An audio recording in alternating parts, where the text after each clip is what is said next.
भारताच्या इतिहासातील काळा दिवस ठरलेला 26 नोव्हेंबर 2008 च्या मुंबई दहशतवादी हल्ल्याचा मास्टरमाइंड तहव्वूर हुसेन राणाला तब्बल 15 वर्षांनंतर अखेर भारतात परत आणण्यात आला आहे।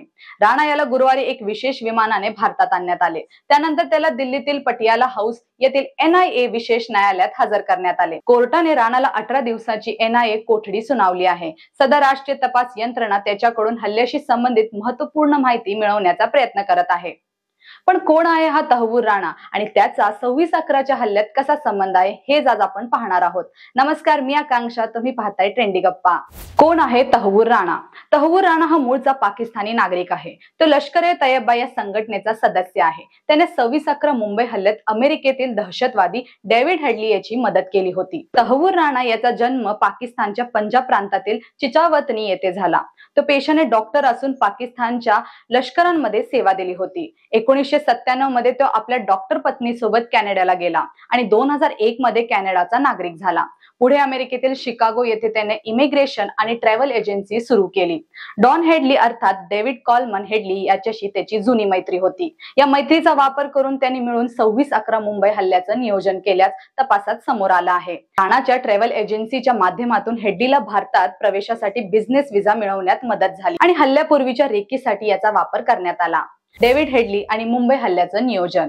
तहव्वूर राणाची शिकागोमध्ये डेव्हिड कॉलमन हेडलीशी मैत्री झाली। दोघेही जुने मित्र असले तरी अनेक वर्षांनी भेटले आणि ही मैत्री पुन्हा घट्ट झाली।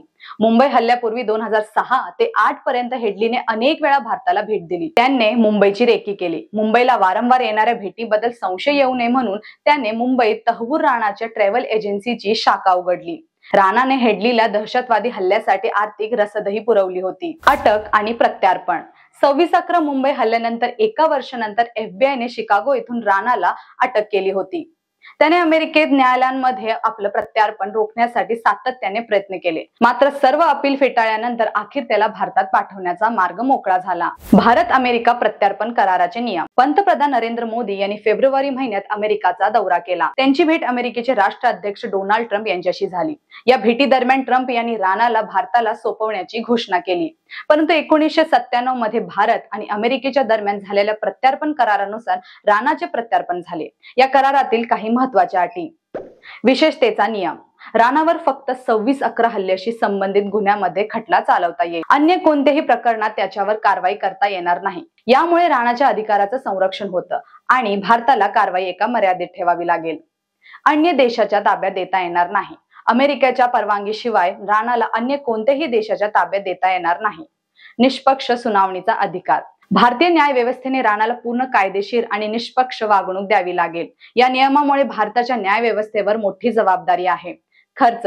प्रत्यार्पण प्रक्रियेचा सर्व खर्च भारत सरकारने उचलला आहे, तरी यावर येणारे एकूण आर्थिक भार लक्षणीय आहे। 26/11 देशाला हादरवणारा हल्ला। 26 नोव्हेंबर 2008 रोजी पाकिस्तानी दहशतवाद्यांनी समुद्रमार्गे मुंबईत प्रवेश करून एकत्रित 10 ठिकाणी भीषण हल्ले केले। या हल्ल्यात 166 निष्पाप नागरिकांचा बळी गेला, ज्यामध्ये 6 अमेरिकन नागरिकांचाही समावेश होता।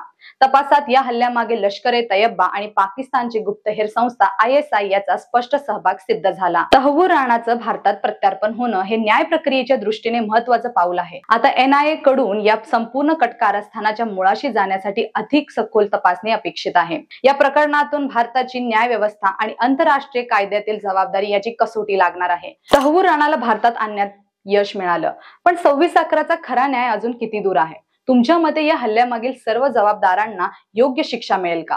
कमेंट मध्ये तुमचं मत नक्की सांगा। जर तुम्हाला ही माहिती उपयुक्त वाटली असेल तर व्हिडिओला लाईक करा, शेअर करा आणि ट्रेंडी गप्पाला सबस्क्राईब करायला विसरू नका। धन्यवाद।